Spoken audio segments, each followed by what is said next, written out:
Commander Morning. Comrades, friends, patriot, ake sixoxe le ma comrade. Kune program ngicabanga ukuthi ingxenye yama EPWP ebizwa ngokuthi CWP okuyi Community Workers Program.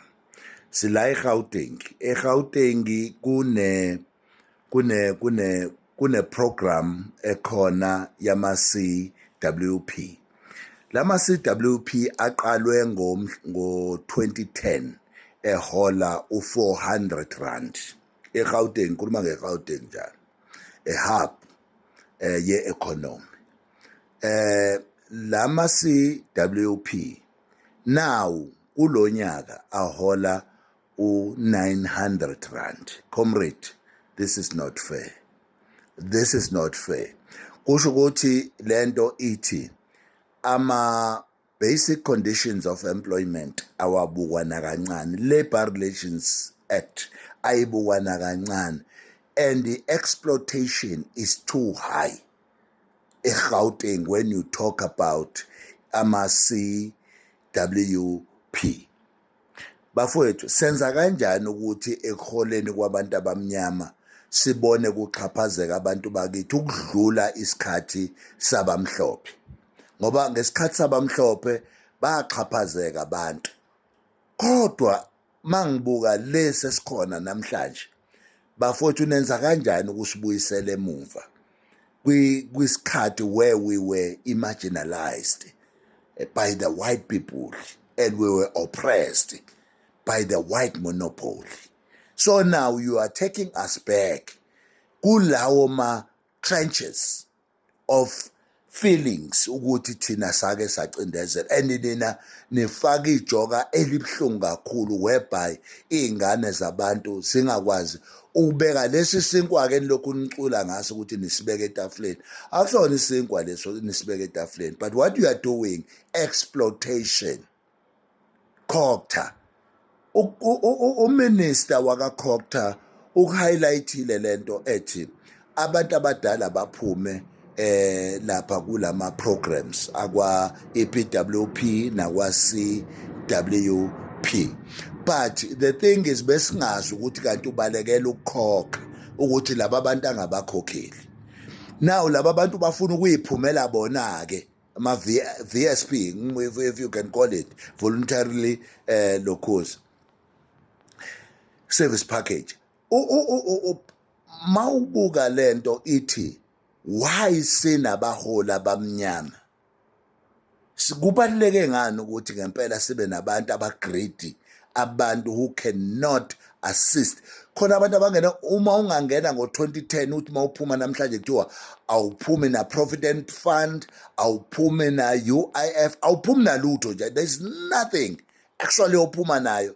Usebenze kangaka, khona sebegugile, khona bangasakwazi ukusebenza, bafuna ukuyophuma bayophumula. They can't go because abazi ukuthi bazophuma bephetheni.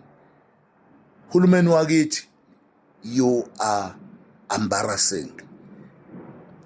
You are embarrassing, I'm telling you.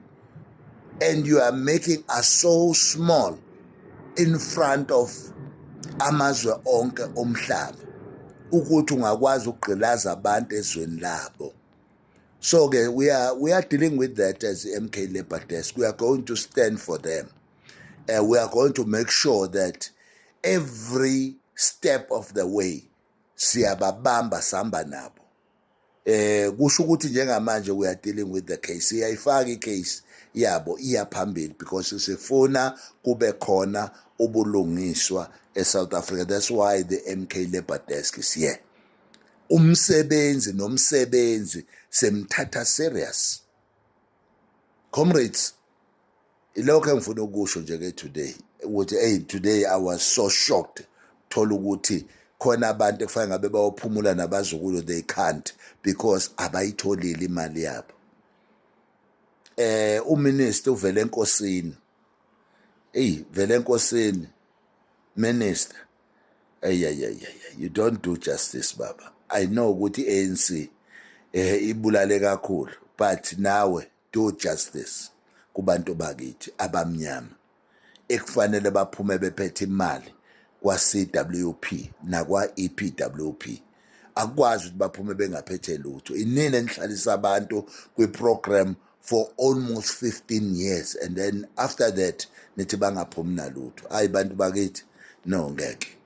Ake obona uminister bakwethu amtshena ukuthi hey kumbi lokho akade ekuqalile ethi uyakwenza waphinde wakuhoxisa kanti akanayo imali yokukhipha abantu abayisempeshenini.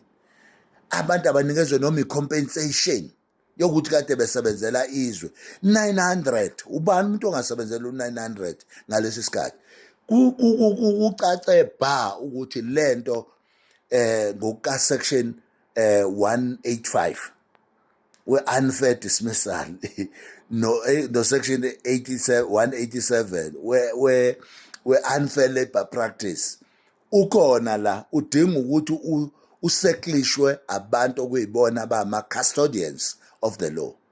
So now sithi hayi bafowethu no enough, ake nenzele abantu oku-right, siyahamba bafowethu nani fanele nos-ansarisha la nizos-ansarisha khona ukuthi why abasebenzi kusho ukuthi nibakhokhela imali ukuthi bazoklina idolobha bona bangabuyeli nanesinkwa. Ngeke ubuyele nanesinkwa emuva.